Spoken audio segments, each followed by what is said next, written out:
Pues no, gracias a todos y todas por la invitación, por hacer posible este espacio y pues por este importante compromiso con el tema de derechos humanos. Generar los debates, hablar sobre los temas, creo que es un gran paso para ir avanzando. El tema que me pidieron que hablara hoy es justo el tema de matrimonio igualitario, una mirada hacia los derechos humanos. Y me parece que eso es muy, muy importante en dos aspectos. Uno, hay un tema de fondo detrás de matrimonio igualitario, es decir, qué argumentos la Corte utilizó para validar las reformas en Ciudad de México y después los juicios de amparo, y todo el camino que ha recorrido el tema de matrimonio igualitario en México. Y por el otro lado está esa mirada hacia los derechos humanos, es decir, cómo el análisis del camino que ha recorrido el matrimonio igualitario nos permite hacer también una evaluación de lo que significa la democracia en México, cómo las instituciones, hablemos de legisladores, hablemos de gobernadores y gobernadoras, hablemos del Ejecutivo Federal, cómo estas instituciones visibilizan el tema de derechos humanos.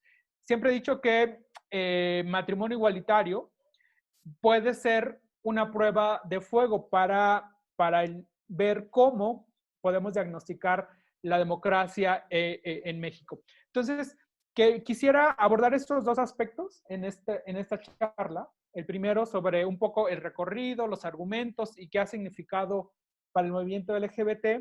Y en un segundo momento hablar del impacto que esta lucha ha tenido para el movimiento de derechos humanos en México y las herramientas que nos proporciona para abanderar no solamente derechos de la población LGBT, sino cualquier otro derecho humano que queramos visibilizar o hacer valer, ¿no? En un primer momento, creo que en este aspecto, primero de hablar de los temas de fondo, que ya el magistrado presidente hacía alusión a todo el recorrido que se hizo de forma argumentativa, yo creo que es importante mencionar estas etapas en las que el tema ha ido desarrollándose a nivel jurisprudencia, pero también a nivel legislativo. Yo lo divido siempre en 5 etapas de lo que ha ido sucediendo a partir del 2009 en México sobre matrimonio igualitario. Hay una etapa que yo le llamo como la etapa de la hegemonía heteronormativa dentro de las leyes. Esta primera etapa significa que desde que se emitieron los primeros códigos civiles en México y las constituciones hasta tener la constitución de 1917, siempre había un presupuesto detrás de todas estas normas y este presupuesto era la heterosexualidad de todas las personas. Es decir, todas normas civiles, penales, laborales y la propia constitución de alguna manera, en algún punto presumía que todas las personas eran heterosexuales, ¿no? Y a partir de ahí se irradiaba todo el discurso del derecho en todas las leyes. Por eso en los códigos civiles hablamos siempre del matrimonio como el contrato de unión de un solo hombre y una sola mujer, e incluso en aquellos códigos que no tienen una definición como esta, siempre va a haber referencias al papá y la mamá, la esposa, el esposo, porque detrás de ello hay una noción heteronormativa de los códigos civiles. Entonces, eso es muy importante tenerlo claro para entender justo toda esta tradición normativa que traíamos arrastrando en México y que de alguna manera en algún punto era necesario visibilizar la realidad social. Es decir, es importante también tener en cuenta que las familias diversas, las parejas del mismo sexo, con hijos o sin ellos, no aparecieron a partir de la reforma al Código Civil en la Ciudad de México. Es decir, familias diversas han existido desde siempre. El asunto es a partir de cuándo el derecho las toma en cuenta para reconocerles una serie de garantías a través de las leyes. Eso es muy, muy importante. Entonces, esta hegemonía heteronormativa, digamos, empieza a ser cuestionada. En la Ciudad de México, más o menos por ahí del año 2000, por primera vez se pone sobre la mesa la necesidad de una norma que de alguna manera reconociera ciertos derechos a estas familias diversas y a un conjunto de otras realidades, no necesariamente las parejas del mismo sexo. Y es así como surge un primer proyecto de la Ley de Sociedades de Convivencia en la Ciudad de México, que por cuestiones de diversa índole no llega a aprobarse sino hasta el año 2006.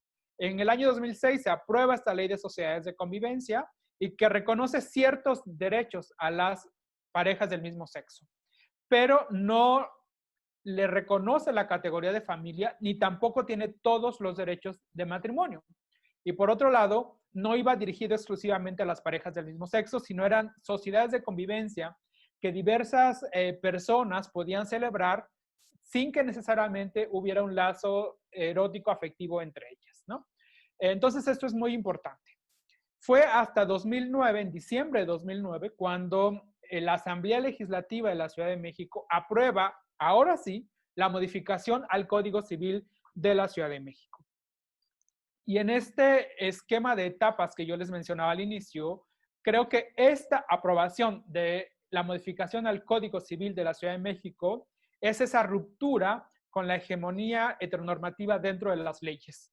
¿Por qué? Porque por primera vez, ¿no?, se rompe en México, y digo en México porque como bien lo señala el magistrado presidente, en otros países estos debates ya se habían dado, ya habían pasado reformas, pero en México manteníamos este discurso heteronormativo. Entonces, con esta reforma al Código Civil de la Ciudad de México, creo que se rompe esta hegemonía y por esta grieta que se abrió a partir de un discurso de derechos humanos, creo que tenemos por primera vez en una iniciativa que es aprobada, por primera vez tenemos esta mención de los diversos tipos de familia.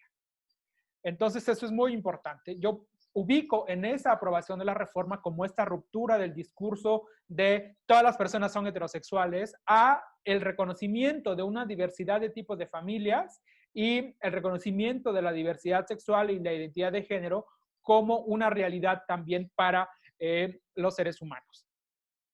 A partir de esta aprobación de la reforma al Código Civil, yo llamo la siguiente etapa es como la etapa de la ruptura, es decir, ya se logra ese primer cambio en el Código Civil y ahora viene este periodo de tiempo en donde esta pequeña grieta que se hizo, digamos, al muro de la discriminación y la desigualdad, empieza a abrirse cada vez más paso a través del trabajo de distintas organizaciones a lo largo del país.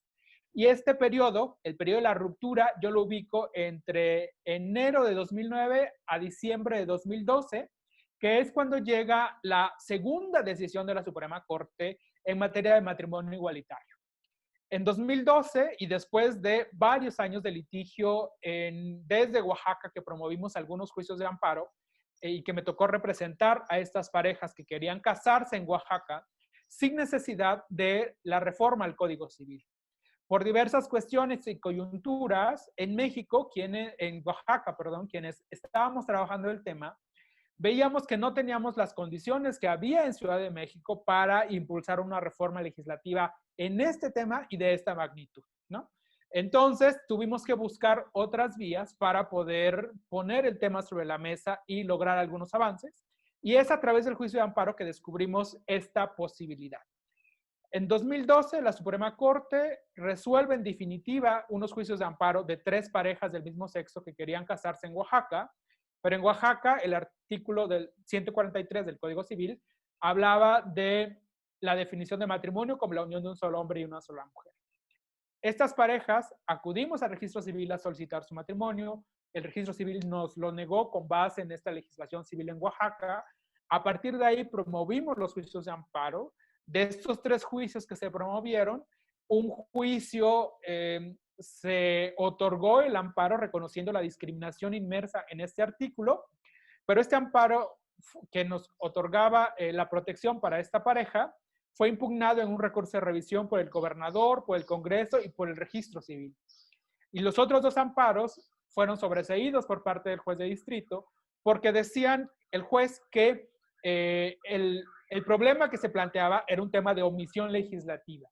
y que ante una omisión legislativa el juicio de amparo no era procedente, sino que era necesario una reforma y que el juez no podía obligar al Congreso a reformar. Y estas dos sentencias de sobreseimiento, justo como las impugnamos desde las partes quejosas, y así tenemos 3 recursos de revisión que llegaron a la Suprema Corte y que en diciembre de 2012 resolvió en definitiva la primera sala por una unanimidad de 4 votos. En ese momento un ministro no acudió a la sesión, entonces los 4 ministros que acudieron resolvieron favorablemente esta sentencia. Bueno, la ministra Olga y 3 ministros más.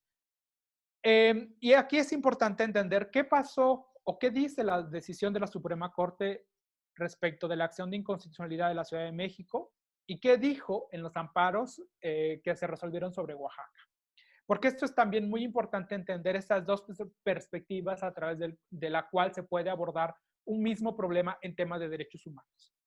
En la sentencia de la acción de inconstitucionalidad sobre la Ciudad de México, que se resolvió en agosto de 2010, la Corte se enfrentó a una pregunta bastante sencilla en realidad, que es si la Asamblea Legislativa de la Ciudad de México podía reformar el Código Civil y si esta reforma para modificar la definición de matrimonio violaba o no violaba la Constitución. O sea, es la pregunta de fondo detrás de esta sentencia sobre la Ciudad de México en 2010 es esa. ¿Puede la Asamblea Legislativa modificar la definición de matrimonio? Y la respuesta que dio la Corte es sí lo puede hacer porque el artículo 4 que habla de la protección a las familias se refiere a todos los tipos de familia y no a lo que hablaba, lo que se pretendía hacer valer por parte del procurador en esa acción de inconstitucionalidad, de que la familia que era protegida únicamente por la Constitución, pues era la familia nuclear heterosexual, ¿no? Entonces, esa es la pregunta que se resolvió ahí. ¿Pueden reformarlo? Y la Corte dijo, sí, sí puede. La pregunta que se respondió en las sentencias de Oaxaca era, ¿qué pasa si la legislación en los estados no reforma o no contempla la figura del matrimonio para las parejas del mismo sexo?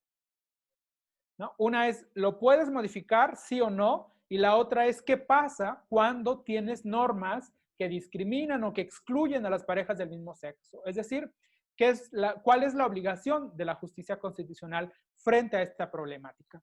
Y en ese momento, justo lo que resolvió la Corte era que detrás de las definiciones de matrimonio, que lo definen como la unión de un solo hombre y una sola mujer, había un tema de discriminación y con base en eso otorgó los juicios de amparo a las 3 parejas del mismo sexo que en Oaxaca habían impugnado el Código Civil, ¿no?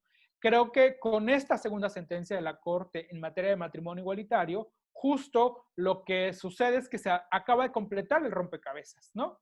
Uno es aquellos estados que lo quieran modificar, que quieren hacer las reformas de los códigos, dijo la Corte lo puede hacer, ¿no? O sea, tienen el camino abierto para hacerlo y eso no significa que se vulnere o se viole la Constitución. La otra parte de la respuesta era justamente qué hacer con aquellos congresos que no quieran modificar las leyes, ¿no? Entonces la Corte dijo, bueno, para aquellos que no lo quieran hacer, están incurriendo en discriminación y por eso el amparo tiene que otorgarse a que nieguen la discriminación por impedirles el acceso al matrimonio. Entonces, con esta sentencia de diciembre de 2012, creo que esta ruptura llega a ser completa porque entonces ya tienes las dos partes. El Congreso que lo quiera hacer, lo puede hacer y tiene el camino libre, y aquel que no lo quiera hacer, va a haber una sanción a través del juicio de amparo para obligar al registro a hacerlo, aunque el Congreso no lo quiera modificar sus normas.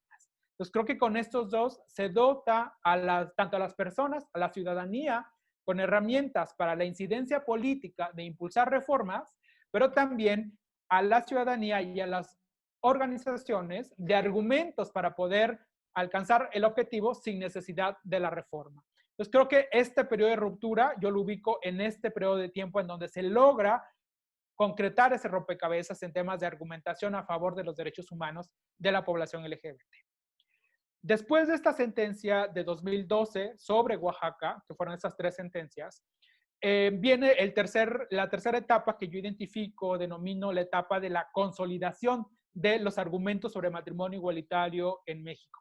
Y es una etapa de consolidación porque es la etapa en donde nos organizamos a través de distintos colectivos y personas y abogados y abogadas a lo largo del país para tramitar juicios de amparo para todas las parejas que quisieran casarse, una tras otra, y ahí Yucatán, incluso Tabasco, Oaxaca, seguimos promoviendo juicios de amparo, Chiapas, Jalisco, Chihuahua, promovimos juicios y juicios y juicios y juicios de tal forma que era necesario reiterar ese criterio de la Suprema Corte y llevarlo ya no solamente para Oaxaca, que es el estado en donde tramitamos estos juicios, sino cómo esta argumentación podría destrabar el tema de matrimonio igualitario en el resto del país.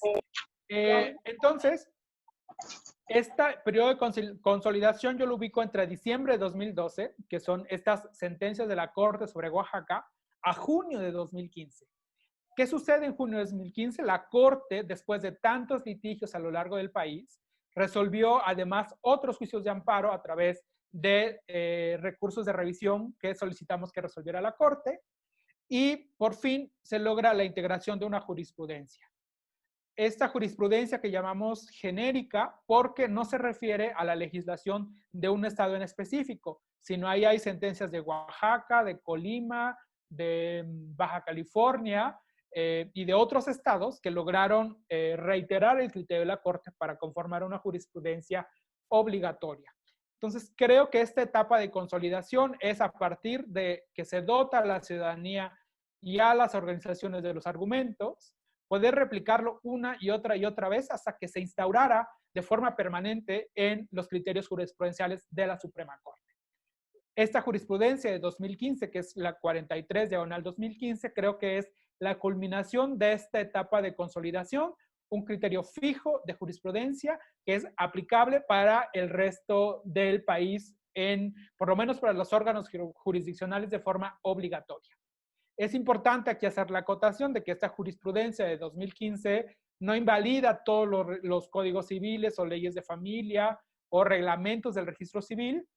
Lo que significa es que ya hay un criterio en donde cualquier persona que acuda a un juicio de amparo impugnando la definición de matrimonio, encuéntrese en donde se encuentre, es una obligación del juez de distrito conceder el amparo, ¿no?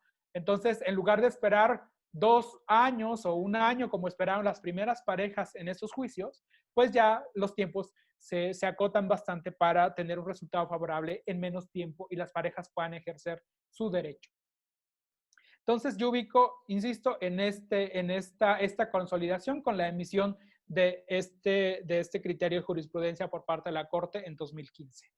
A partir de ahí, yo identifico un periodo de expansión del tema que tiene que ver de la integración de la jurisprudencia al nivel nacional, ahora a las reformas en los códigos civiles de la definición de matrimonio. Es decir, cómo aquel criterio que nació de la jurisprudencia, de los litigios y de las impugnaciones desde las organizaciones y la sociedad civil, empieza a tener un impacto en las reformas a los códigos civiles en la Ciudad de México, en México, perdón. Entonces ya no solamente son juicios de amparo, sino ya los estados empiezan a realizar estas reformas, los congresos, de alguna manera el mensaje llega a algunos congresos, no a todos, de que estas normas son discriminatorias y que ya no hay de otra. Si de todos modos, a través de los juicios de amparo, las parejas se van a poder casar, hay una apropiación del discurso de derechos humanos por parte de algunos congresos para hacer estas reformas. Entonces, me parece que eso es muy, muy importante, ¿no? En cómo un tema que había sido históricamente, los congresos, había resistencia a hablar de ese tema, abordarlo, a una apropiación del discurso para las reformas que beneficien a toda la población sin que tengan que tramitar juicios de amparo. Y es ahí donde empiezan a darse las reformas en cada uno de los congresos. Y la última reforma, que fue en agosto de 2019, que curiosamente corresponde al estado de Oaxaca, ¿no? Como es el primer estado que llega con casos a la Suprema Corte, pero no necesariamente es el primer estado que reforma su Código Civil después de las definiciones de la Suprema Corte en los juicios de amparo, sino las sentencias de Oaxaca son de 2012, de diciembre, y llegan entonces la reforma a Oaxaca hasta agosto de 2019, ¿no? Entonces también esto nos habla cómo en el intermedio puede haber un montón de factores que hagan que las reformas no necesariamente avancen con la velocidad que quisiéramos, ni necesariamente también en los temas en que quisiéramos. Y ahora, con esta última reforma en Oaxaca en agosto de 2010, después vino ya el proceso electoral para la presidencia de la República y nos enfrascamos ya en diversos procesos electorales en donde difícilmente el tema de matrimonio igualitario es abordado por todo el costo político que esto representa y que representa para todos los partidos políticos. No es para un color en específico, sino siempre el tema de matrimonio igualitario es estos temas en donde el tocarlo, el abanderarlo, o te va a acercar a algunos grupos y te va también a alejar de otros. Por eso se trata de evitar en periodo electoral el avance de este tema. Y por eso yo digo que estamos ya en una etapa en donde quienes querían hacer las reformas ya las hicieron, ¿no? Entonces ahora estamos en esta quinta etapa que yo llamo de los retos o de los obstáculos a vencer para continuar avanzando en el tema de matrimonio igualitario en el resto del país, ¿no? Entonces, voy a dejarles aquí un link, porque justo en el chat ahí está un link en donde justo fue mi tema de tesis de la maestría, analizar todo este proceso, los argumentos de la Corte en la Ciudad de México, los argumentos en Oaxaca, y bueno, ahí tienen como un resumen de todo este material, porque pues bueno, en una hora y cuarto no nos da tiempo a agotar todo este tema. A partir de aquí creo que es importante ver qué entidades ya tienen estas reformas o cómo el matrimonio igualitario llega a ser una realidad, no solamente a través de los juicios de amparo, sino a través de las reformas, a través de las acciones de inconstitucionalidad y estos casos sui generis que también mencionaba el magistrado presidente, de las órdenes administrativas para que ya no se nieguen las solicitudes de matrimonio. Entonces, la primera entidad, como les decía, fue la Ciudad de México en hacer esta reforma en diciembre de 2009. De ahí tenemos Coahuila en septiembre de 2014, tenemos Nayarit en junio de 2015, Campeche en mayo de 2016, Colima en junio de 2016, Michoacán también en junio de 2016, Morelos julio de 2016, y de ahí damos un salto hasta 2019, en donde en mayo Hidalgo hizo la modificación al Código de Familia, San Luis Potosí en mayo de 2019, Baja California Sur en junio de 2019 y finalmente Oaxaca en agosto de 2019. De ahí, esos son, digamos, los congresos que podemos decir que de alguna manera se apropiaron del discurso de derechos humanos y tuvieron el compromiso de armonizar su legislación con los criterios de la Corte. Tenemos quienes no lo hicieron a través de una reforma y la Corte tuvo que intervenir a través de acciones de inconstitucionalidad. Ahí tenemos el caso de Jalisco, Puebla, Chiapas, Nuevo León y Aguascalientes, en donde reformaron alguna otra parte del Código Civil, sobre todo la edad para contraer matrimonio, y a partir de esta reforma, la Comisión Nacional de los Derechos Humanos aprovechó para interponer acciones de inconstitucionalidad sobre la definición de matrimonio. Y tenemos casos como Chihuahua, en donde, pues, por una decisión del gobernador, no se están negando solicitudes de matrimonio.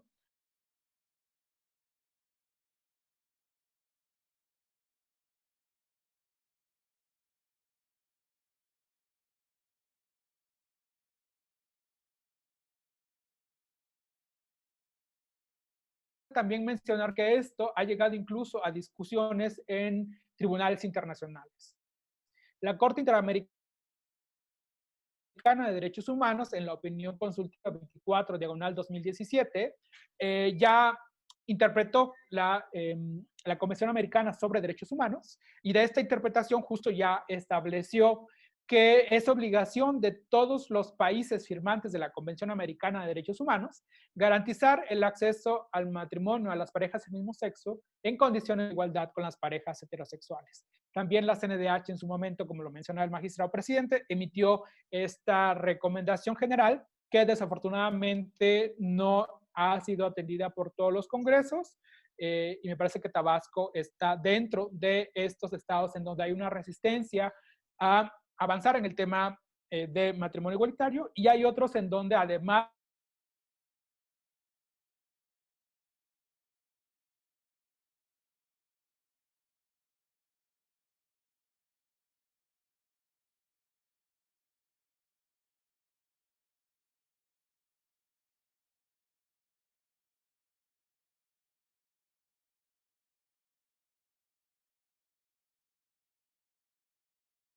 yo les mencionaba de los argumentos que hay detrás del tema de matrimonio igualitario, donde la Corte mencionó justo este tema del libre desarrollo de la personalidad como el elemento base a partir del cual construye el derecho a poder contraer matrimonio, y que curiosamente, y será tema para otra conversación, este argumento del libre desarrollo de la personalidad viene o surge a partir de un precedente en donde se exigía por persona intersexual la adecuación del acta de nacimiento, ¿no? Para hacer las modificaciones en los rubros de nombre y sexo de las personas. Entonces, esto es también importante, cómo ha nacido el discurso en materia de derechos humanos y cómo hay justo un diálogo entre sentencias que permiten ir avanzando en estos temas. Ahora, la otra parte, que es justo cómo el tema de matrimonio igualitario nos sirve para, como lo dice el título de la ponencia, hacer una mirada hacia los derechos humanos, ¿no? ¿Qué herramientas nos dota el discurso o estas batallas por el matrimonio igualitario para hablar o para evaluar el tema de los derechos humanos en México? Y esto es muy importante. Como les decía, hay ciertos temas que por las implicaciones políticas, morales o religiosas tratan de evitarse en los discursos de los partidos políticos o de las propias instituciones para no generar polémica en estos temas, y matrimonio igualitario está ahí. Pero ¿por qué matrimonio igualitario es útil para evaluar el respeto a los derechos humanos en México? Porque creo que justo el argumento que se está para avanzar en matrimonio igualitario es siempre el tema de las mayorías, ¿no? Como las mayorías representadas en los congresos, tanto como fue en la Ciudad de México como ha sido en el resto, es que es el poder legislativo que representa mayorías que ganaron las elecciones, son quienes pueden o no decidir si se avanza o no en determinado tema, ¿no? Me parece que esa es una democracia en México. Para avanzar en los temas tenemos que convencer a esas mayorías que lograron la representación en los órganos legislativos. Y por mucho tiempo pensamos que era la única manera de impulsar los temas y nos dedicábamos a hacer esa incidencia una y otra vez. Y esto era aprovechado por muchos partidos políticos para ofrecernos, ¿no? A cambio del voto, el tratar de abordar ciertos temas en su agenda legislativa. Y en el tema LGBT, pues por años e incluso por décadas, seguimos esperando que eso sucediera. Y como no sucedía, buscamos otras herramientas y acudimos al Poder Judicial para llevar estos debates. Entonces, eso es muy importante, entender que el matrimonio igualitario siempre se ha enfrentado a este tema del discurso de las mayorías, ¿no? Es aquí en los congresos decidimos quiénes representamos a la soberanía popular y alcanzamos la mayoría legislativa, y entonces representamos la voluntad de la mayoría, y frente a esa voluntad de la mayoría, pues quienes no somos mayoría no tenemos nada que hacer, básicamente, más que aceptar. Y justo lo que hace matrimonio igualitario es decir, sí, o sea, eso funciona para algunos temas, y por supuesto es una parte fundamental de la democracia, pero hay una parte en esa democracia que no tiene que ver con mayorías. Hay una parte de la democracia que tiene que ver,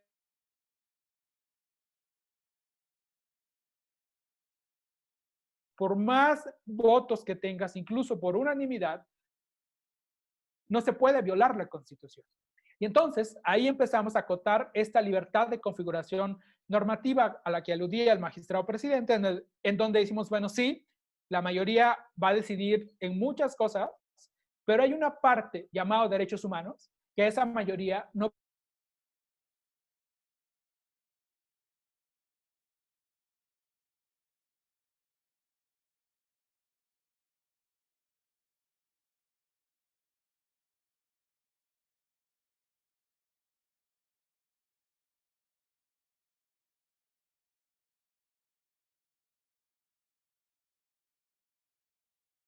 estas decisiones de poderes legislativos en los estados o el Poder Legislativo Federal, de gobernadores, de secretarías de Estado, no vulneren estos derechos humanos.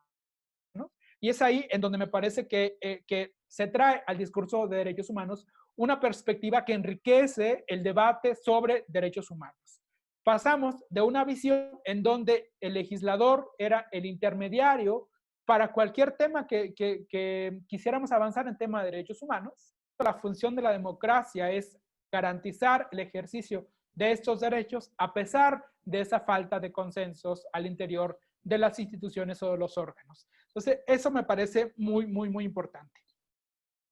Y esto nos lleva entonces a que con base en este parámetro del entendimiento de la Constitución, de los derechos humanos, podemos ya evaluar en cada una de nuestras entidades, ya sea Yucatán, Chiapas, Tabasco, Oaxaca, Chihuahua, podemos entonces con este nuevo discurso en materia de derechos humanos evaluar o preguntarnos cómo el Poder Legislativo de nuestra entidad federativa está entendiendo los derechos humanos, cómo está entendiendo la democracia, cómo está entendiendo la Constitución. Si a pesar de que tenemos la recomendación de la CNDH, la jurisprudencia de la Corte, la opinión consultiva de la Corte Interamericana de Derechos Humanos, a pesar de eso, nuestra entidad federativa no ha hecho la reforma. ¿Qué nos dice de cómo se entiende desde el Poder Legislativo la Constitución, la democracia y los derechos humanos? Y entonces, ¿quién está en deuda con la democracia y con los derechos humanos? Me parece que esto nos da, como ciudadanos, más allá de cualquier partido, preferencia política, lo que sea, es una pregunta. Si hay criterios establecidos a nivel internacional, a nivel nacional sobre el tema, y el órgano legislativo de mi entidad federativa no hace la reforma, ¿cuál es la conclusión? ¿Por qué no lo hace? Y entonces, ¿está o no está entendiendo bien cuál es su papel en una democracia en materia de derechos humanos? Cuando se hizo la reforma en 2011, ¿no?, en la Constitución Federal, el paradigma de derechos humanos y el control de convencionalidad, parece que por unanimidad todas las instituciones salieron a aplaudirlo. Pero ya cuando se trata de aplicarlo a casos concretos, ahí ya empezamos a poner peros cuando no nos conviene el avance de determinados temas o cuando no, este avance no necesariamente es de acuerdo a nuestras propias convicciones. Siempre lo hemos dicho, matrimonio igualitario no significa o no obliga a nadie a casarse con alguien de su mismo sexo. No divorcia a nadie.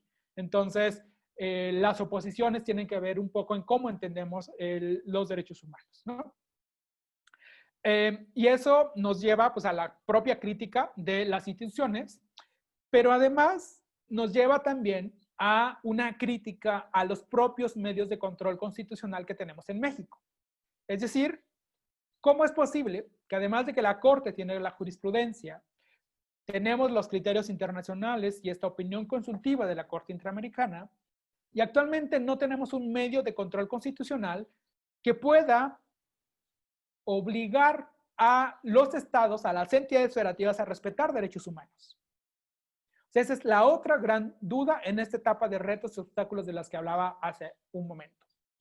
¿Cómo le hacemos que el federalismo o el constitucionalismo, la justicia constitucional como la entendemos al día de hoy, permite que aún con todos estos criterios y con estas declaraciones de las entidades que están violando derechos humanos, por otro lado, permite que lo sigan haciendo? Ahí está también la gran pregunta de cuáles son los retos para los medios de control constitucional hacer. Necesitamos crear otro medio de control constitucional, necesitamos interpretar de forma distinta los requisitos de procedencia o los ámbitos de aplicación de los medios de control constitucional que tenemos. ¿Qué tenemos que hacer? Es una tarea que está hoy en día sobre la mesa, tanto para quienes defendemos derechos humanos, quienes litigamos, quienes postulamos, y también para las propias instituciones encargadas de vigilar o de hacer las adecuaciones que se requieren a nivel legislativo, o incluso las propias interpretaciones desde los jueces de distrito, tribunales colegiados y la propia Suprema Corte del problema que nos ha dejado este tema. Tenemos criterios de la violación a la Constitución una y otra vez, Y nuestra democracia, nuestro sistema de control, no es capaz de obligar a las entidades federativas a cumplir la Constitución. Y esa también es una tarea pendiente que creo que debe tomar su propio espacio en las discusiones jurídicas, en las discusiones en materia de derechos humanos. De manera específica, la Convención Americana de Derechos Humanos tiene dos artículos que me parece que son fundamentales para este debate. El artículo 2, que habla de la obligación de todos los estados firmantes de la Convención de adecuar su legislación en materia de derecho internacional público. Sabemos que quien representa al Estado mexicano frente a los órganos internacionales y frente a otros países, pues es el presidente de la República. Y ahí entonces la pregunta es, ¿qué se está haciendo por el cumplimiento de estas obligaciones? Tradicionalmente la respuesta cuando se hace este cuestionamiento o este planteamiento es, eso es competencia de las entidades federativas, ¿no? El Ejecutivo Federal, e insisto, de todos los colores, porque el debate no es de ahora, sino desde el año 2010, la pregunta es justo qué hace el Ejecutivo Federal para cumplir con estas obligaciones. La respuesta desde este paradigma de derechos humanos, de las obligaciones internacionales, la Constitución y la democracia, la respuesta ya no puede ser, eso no me toca, porque ahí están las obligaciones claras en los tratados internacionales y en la propia Constitución. Entonces, justo es provocar nuevas respuestas, nuevos cuestionamientos y, por supuesto, desde los causas que tenemos a nuestro alcance. Desde México Igualitario tenemos ya 2 juicios de amparo tramitados, justo porque lo que hicimos primero es solicitar al Ejecutivo Federal para ver cuál es lo que, o qué es lo que está haciendo para el cumplimiento del artículo 2 y 28 de la Convención. La respuesta por parte del Ejecutivo Federal y de la Secretaría de Gobernación fue enviar a CONAPRED nuestra solicitud, ¿no? Y ya entiendo justo que ahora CONAPRED está en todo un debate. CONAPRED es una institución fundamental para la defensa del derecho y la igualdad y no discriminación, pero eso no le toca a CONAPRED, ¿no? O sea, también tener claro qué le toca a cada una de las instituciones. Y estamos actualmente tramitando juicios de amparo para lograr una respuesta concreta y específica a lo que solicitamos por parte del Ejecutivo Federal. Y justo no lo vamos a decir nosotros, lo va a decidir la justicia constitucional, llámese juez de distrito, tribunal colegiado o en su momento la Suprema Corte, ¿no? Pero creo que todos estos debates son importantes, ¿no? Es lo que el movimiento de matrimonio igualitario trae al debate sobre derechos humanos. Trae los argumentos de fondo, como lo dijimos, ¿no? ¿Qué significa? ¿Cuál es el concepto de familia? ¿Cuáles son las obligaciones del Estado para proteger las familias? Los límites de la configuración normativa de los legisladores y legisladoras locales y los argumentos que pueden ser aplicados para cualquier tema en materia de derechos humanos. Ahora justo que está el debate, el tema del PIN parental en materia de educación, o sea, ahí están los temas, ¿no? ¿Cuáles son las funciones de las instituciones? ¿Cómo vemos desde la ciudadanía y las instituciones a la Constitución? ¿Cómo entendemos la democracia? Creo que esta idea es fundamental. La democracia entendida como el respeto a decisiones mayoritarias, por supuesto. Insisto, no vamos a eliminar esa idea, no la vamos a sustituir, tiene una legitimidad y una razón de ser, pero hay que complementar esa idea de democracia con el respeto a la Constitución. Y esto nos lleva a una sentencia así de sencilla. Un Estado que no respeta derechos humanos, no podemos decir que es un Estado democrático. Un Estado que no reforma sus legislaciones, aún con los criterios de la Corte a nivel nacional y a nivel internacional de la Corte Interamericana, no podemos hablar que vivimos en una democracia. ¿Y qué significa eso para las instituciones en un Estado que no respeta la Constitución y que además no le interesa respetarla, ¿no? Cuando ya vimos, les hablaba yo de la experiencia de Yucatán, de los 2 dictámenes que habían sido aprobados en comisiones y que fueron rechazados al momento de votarse en el Pleno, ¿no? Creo que también, y para ir concluyendo, es importante entender que cuando defendemos la Constitución, defendemos nuestros propios derechos.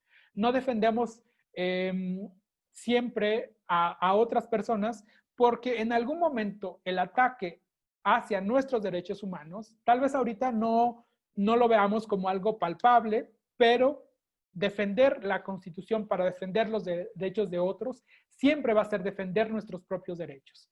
Defender un paradigma en donde los derechos humanos son la base de cualquier decisión institucional es garantizar también nuestros propios derechos, ¿no? Entendemos justo que cada uno tiene una realidad, una individualidad distinta que les hace necesitar más o menos determinados derechos, pero todos están en la misma bolsa cuando hablamos de derechos humanos, del respeto a la Constitución. Hablamos de derechos LGBT, desde México Igualitario estamos trabajando no solamente sobre el matrimonio entre personas del mismo sexo, estamos trabajando el tema de identidad trans.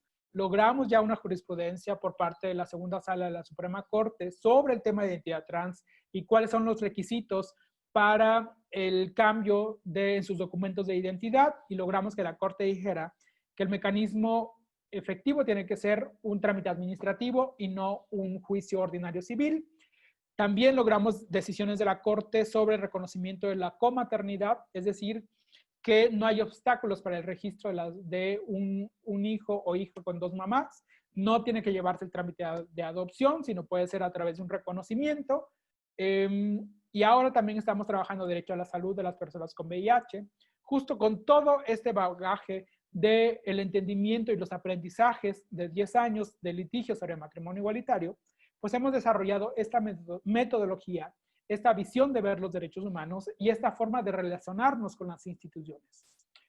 Insisto, el asunto no es pelearnos con las instituciones, sino entender desde qué punto de vista logramos un diálogo efectivo para garantizar el ejercicio de derechos humanos de todas y todas. De todos y todas. No nos vamos a pelear con los congresos, no nos vamos a pelear con la Secretaría de Salud por la falta de medicamentos antirretrovirales. Si no llegamos a un acuerdo, hay mecanismos de justiciabilidad de los derechos, derecho a la salud, educación, trabajo, el derecho de niños, niñas, adolescentes, derecho de las mujeres, porque esto además, y concluyo, nos empodera como ciudadanos y ciudadanas. Cuando entendemos que nuestros derechos ya están en la Constitución y lo que le corresponde a las instituciones es los mecanismos para hacerlos valer, creo que logramos un nivel de entendimiento distinto de nuestra ciudadanía y ya no dependemos de las propuestas legislativas necesariamente. Creo que nos lleva a crecer como ciudadanos y ciudadanas en el ejercicio de nuestros derechos políticos también, porque ya entendemos cuál es la diferencia en la relación con los candidatos y candidatas en los momentos de las elecciones.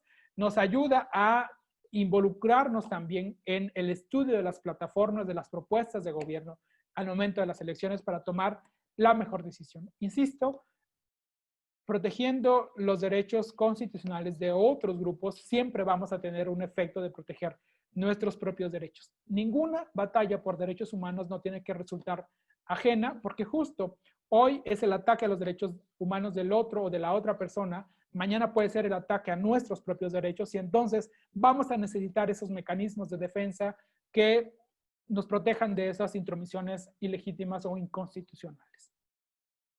Pues no sé si hasta aquí haya pues alguna duda. Yo creo que con esto agoto los temas o el mensaje que quería yo transmitirles el día de hoy. Y pues podemos abrir un espacio para dudas, preguntas. Pueden seguirnos a México Igualitario en nuestras redes sociales. Estamos en Facebook como México Igualitario. En Twitter estamos como MX-Igualitario. Y tenemos nuestro correo como contacto@mxigualitario.org. Ahí están algunos tips para litigio, hay argumentos, hay jurisprudencia, hay un montón de temas, diálogos, pero creo que con esto cumplimos el objetivo de, tal vez más que dar respuestas, es poner un montón de preguntas que nos invitan a la reflexión y que nos puede ayudar a seguir construyendo un paradigma más fuerte en temas de derechos humanos. Gracias, Edith, y pues procedemos con las preguntas. Muchísimas gracias, Alex. Yo creo que mucho, anoté algunos puntos, incluso me gustó lo que comentaste de diálogo en condiciones de igualdad. Creo que sería un panel bastante interesante, ojalá y lo podamos aperturar en próximas fechas. Todo lo que tenga que ver con la defensa de los derechos humanos, siempre va a permear en la vida de cualquier persona, no es única y exclusivamente para un grupo en específico, como bien lo mencionabas, al contrario. Cuando hablamos de derechos humanos hablamos de una generalidad, no de la individualidad. Quizás lo que en alguna manera nos lleva o nos mueva sea un caso en particular, un caso en específico, pero cuando analizamos todas las vertientes, todas las aristas de ese caso, nos damos cuenta que realmente hablamos de temas que nos interesan a todas y todos, ¿no? Yo tengo por ahí una pregunta, Alex. ¿Qué sucede con el tema de adopción? ¿Se puede considerar dentro del paquete legislativo a modificar cuando hablamos del tema de matrimonio igualitario? Sí, sí, y hay una noción, ¿no? Sí, también micrófono. Hay una noción de que son como dos batallas distintas, ¿no? O sea, primero logremos matrimonio y luego logremos adopción. Y lo que ya la Corte resolvió en todos sus criterios es que una vez que se logra matrimonio, se logra todo el paquete de derechos en torno al matrimonio, incluyendo la posibilidad de adoptar. Reconozcamos que no hay un derecho a la adopción, sino hay un derecho de los niños, niñas o adolescentes o de las personas a ser adoptadas, ¿no? Como la adopción no es que yo voy a ejercer mi derecho a adoptar, sino más bien a través del derecho de un niño o de una niña voy a poder adoptar, ¿no? Y entonces, no es un debate que tengamos que lograr en otra instancia. Por supuesto, seguramente siempre va a haber obstáculos, ¿no? Aunque en la ley esté que no hay problema, siempre quien esté en ciertas instituciones va a poder poner, pues, el tema de la orientación sexual o la identidad de género como un pero para no conceder una adopción. Pero eso también se puede litigar porque la Corte ya dijo que eso es discriminatorio, y cerraré con una discusión importante que se dio cuando ese tema estaba en la Corte, porque siempre hay esta noción de vamos a estudiar o analizar si la población LGBT está en condiciones de adoptar y si esto no genera un efecto adverso en la salud mental o emocional de los menores que adoptan, ¿no? Siempre vamos a ver si no les afecta a los niños, ¿no? Porque esto de con mis niños no te metas, lo que el ministro Cosío dijo en su momento en este debate de la Suprema Corte, dijo, a ver, si mucho nos interesa, bueno, no lo dijo así obviamente, ¿no? Estoy dramatizando, pero dijo, si nos interesa la salud de los niños y niñas, hagamos un análisis general y que incluya incluso a las parejas heterosexuales que adoptan, ¿no? Es decir, no es la orientación sexual en sí misma de las personas que puede afectar o no. El hacer un estudio en ese sentido ya trae un estigma detrás, ¿no?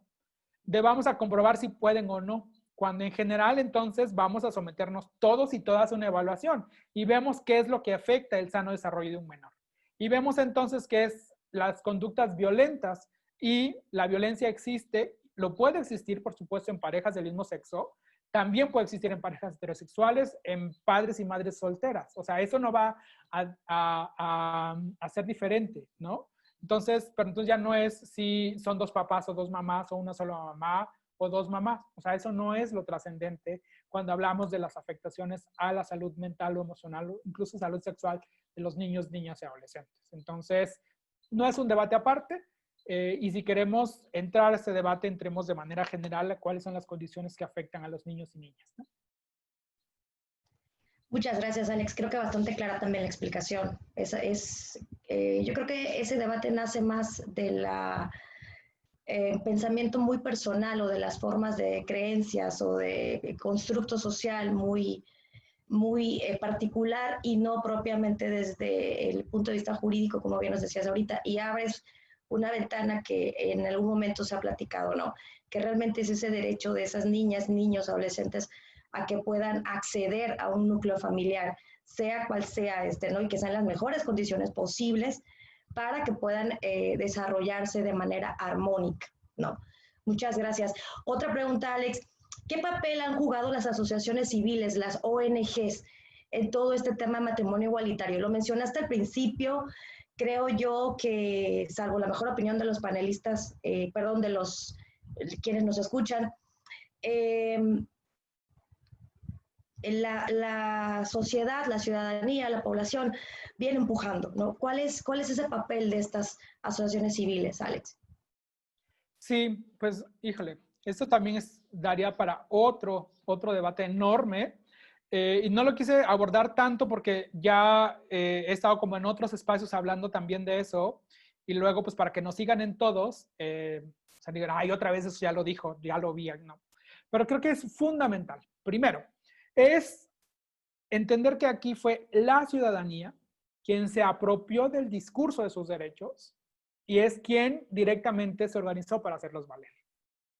México Igualitario, el proyecto de México Igualitario trabaja con esta consigna. Trabajamos con organizaciones sin partido.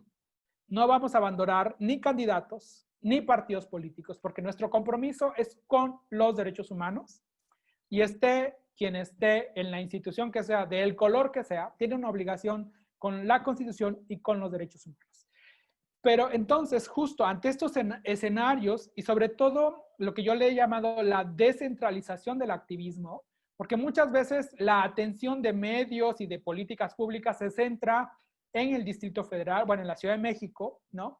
Y pareciera que avanzando algo en la Ciudad de México, avanzara todo en México. Y en realidad creo que quienes crecimos fuera de la Ciudad de México, yo soy de Oaxaca, hasta hace algunos años vivía en Oaxaca, pues sabemos que el escenario en las entidades federativas es totalmente distinto. Nos enfrentamos a escenarios tal vez con mucha más discriminación, con más resistencias a avanzar en los temas de derechos humanos y en concreto en temas LGBT. Nos enfrentamos incluso también a este clima distinto en materia de crímenes de odio, por homofobia, lesbofobia, transfobia. Es un escenario distinto. Y lo que esta estrategia de defensa de derechos humanos le aporta al movimiento de la sociedad civil es una manera de decir, hay una forma de hacerlo y hay una manera de lograrlo. Hay una manera de empujar los temas que no es la forma tradicional de siempre trabajar con los partidos políticos. Insisto, se puede, es necesario, pero si no hay las condiciones, también podemos hacer grandes cosas. Este movimiento surgió justo desde entender que quienes vivimos fuera de la Ciudad de México nos enfrentamos a una realidad distinta. Es, digamos, los mismos problemas, homofobia, discriminación, transfobia, crímenes de odio, hay en todo México y en todo el país, pero en cómo se aborda el trabajo en la Ciudad de México es distinto de cómo lo abordamos en Oaxaca, en Tabasco, ¿no? En Yucatán. Entonces, aquí el papel de las organizaciones de la sociedad civil ha sido fundamental. No hubiéramos logrado la jurisprudencia en la Suprema Corte, no hubiéramos logrado los juicios de amparo sin esa sociedad civil organizada. Y que, insisto, también es importante reconocer estas condiciones también de mucha más precariedad que trabajamos en las entidades. Es decir, no somos las grandes organizaciones que tenemos ahí todo el dinero del mundo para pagar abogados o abogadas o despachos. No, fuimos ciudadanos que nos pusimos la camiseta, que de alguna manera, y como le decía Edith, pues en algún momento el tema nos tocó por algo. Conocimos a un amigo, amiga, y nos conectó con esta necesidad de avanzar en tema de derechos humanos, ¿no? Las historias están ahí, ¿no? Desde quienes tienen a una persona trans que fue asesinada, un amigo gay que fue asesinado, fue discriminado, una amiga lesbiana que también fue corrida de su casa, un montón de historias que están ahí que nos acercaron a estos temas y es la sociedad civil quien de alguna manera entendimos que hay veces en que no vamos a tener el apoyo de los partidos políticos y eso no nos debe detener para defender nuestros derechos. Sabemos lo que significa vivir en ambientes de discriminación y de violencia y lo que estamos haciendo es trabajar para que las nuevas generaciones o las personas que actualmente están viviendo violencia, ¿no? tengan herramientas para salir de esos espacios y de alguna manera aportar nuestro granito de arena. No significa que el movimiento LGBT empezó con México Igualitario, o sea, hay una tradición de décadas y no va a terminar con el trabajo de México Igualitario. Nuestro papel es dejar una parte, ¿no? de este engranaje de la lucha para que quienes vengan a defender nuestras libertades... No sabes, no tienes secadora de ropa. Secadora de ropa. Entonces, Perdón, maestro José Antonio. con eso respondemos la pregunta. Ya, gracias. Fundamental. Perdón. Muchas gracias, Alex, y disculpa por son cuestiones técnicas, ¿verdad? Yo creo que lo de la famosa nueva normalidad también nos ha llevado a recurrir a estos medios y creo que es una forma también de llegar a más personas. Gracias, Alex. Por ahí tienes unos saludos. Licenciado José Cruz te saluda desde tu DISEX, ¿no? Igual te felicitan por la ponencia. Alma Velasco nos dice, excelente ponencia, vamos avanzando y en temas de democracia ya se cuenta con el protocolo del INE respecto al ejercicio del derecho del voto a las personas trans. Eso también es un gran avance en este tema, ¿no? Por aquí hay una pregunta, dice, no habrá progenitor 1 y 2, habrá papá y mamá, dijo al presidir una reunión en la que descartó los matrimonios del mismo sexo. ¿Qué opina usted? Bueno, no nos dice exactamente quién, pero creo yo que es una pregunta en este caso, ¿no? Pues yo creo que siempre es importante también recordar que no se trata de convencer a nadie respecto de las propias creencias morales o religiosas que tengan. Siempre he dicho que se trata de ver qué derechos la Constitución obliga a las instituciones a garantizar. Nada más, ¿no? Si en lo muy interior seguimos creyendo que el matrimonio es una institución de un solo hombre y una sola mujer, por supuesto. O sea, esto la Constitución no lo va a cambiar. La Corte no obliga a alguien a que tenga que confesar que ya cambió su opinión o que no. La Corte nada más dice, si una pareja va al registro civil, no es que si va a la iglesia, ya después debatimos si la iglesia puede o no discriminar, pero si va a una institución del Estado, llámese el registro civil, a casarse, es que el Estado no le puede decir que no. El Estado no puede decidir si sí o no. Si ellos se quieren casar, les tienes que acceder al matrimonio. Si quieren adoptar y además de la orientación sexual no hay otro mecanismo u otra circunstancia que crean que pueda afectar al tema de la identidad sexual, al desarrollo del menor, ¿no? Si el interés superior del menor está garantizado, la orientación sexual o identidad de género no tiene que ser una excusa para negar la adopción. No puedes despedir a alguien porque es homosexual o porque es lesbiano o porque es trans. No puedes negarte a brindarle un servicio médico, ¿no? Eso es lo que dice la Constitución. Lo que cada quien crea, eso ya es otro debate y otro tema. Y hay alguien también de Zacatecas que dice que en Zacatecas 4 municipios a través del acuerdo de Cabildo permiten. Por supuesto, creo que siempre también es importante saber que dentro de las instituciones, municipios, secretarios de salud, secretarios de Estado, el Congreso, va a haber aliados y aliadas. Y eso también es importante reconocerlo. No todo es malo, ¿no? Identifiquemos con quién contamos y qué podemos impulsar. Tal vez en Zacatecas el municipio dijo, híjole, pues como no podemos convencer al Congreso, pues entonces aquí hagamos lo que podamos hacer. Y eso también es un granito de arena súper importante, ¿no? Incluso en Colombia nos están escuchando. La Corte Constitucional en Colombia también en temas de derechos humanos ha sido fundamental para avanzar y poner sobre la mesa nuevas propuestas de entender la justicia constitucional. Eso es también muy importante, el reconocer el trabajo del INE o de los órganos electorales, ¿no? Porque por supuesto, podemos imaginar, lo ideal sería, ¿no?, lograr que a nivel, hubiera una sola ley tal vez para garantizar el derecho a la identidad de las personas trans y que vincule a las entidades, a todos los registros civiles. Pero bueno, eso es lo ideal. Como no lo vamos a lograr y tal vez no depende del INE que eso pase, el INE tiene un mandato y los órganos electorales tienen un mandato. Es decir, yo tengo que garantizar que todas las personas puedan acceder al ejercicio de sus derechos político-electorales, ¿no?